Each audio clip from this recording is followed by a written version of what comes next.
গল্পমালা 143-তে আপনাদের স্বাগতম। আজকের গল্পের নাম অতি চালাকের গলায় দড়ি। একবার এক গাধা আর শিয়ালের মধ্যে গাঢ় বন্ধুত্ব হয়েছিল। দুই বন্ধু একদিন শিকারে বেরোলো।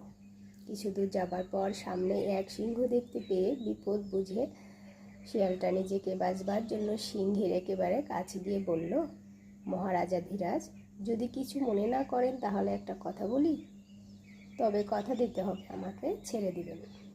তারপর ফিসফিস করে বলল, ওই গাধাটাকে আপনার একেবারে হাতের মুঠোয় এনে দিতে পারি।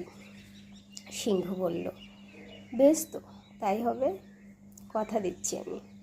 সিংহের এই কথা শুনে শিয়াল গাধাটাকে ভুলিয়ে ভালিয়ে সিংহের কাছাকাছি একটা ফাঁদের মধ্যে ফেলল। আর এদিকে সিংহ যখন দেখল গাধাটার আর পালাবার উপায় নেই, তখন প্রথমে শিয়ালটাকেই শেষ করলো। তারপর ধীরে সুস্থে গেল গাধাটার কাছে। উপদেশ: অন্যের সর্বনাশের চেষ্টা যে করে সে তার নিজের ক্ষতিই ডেকে আনে।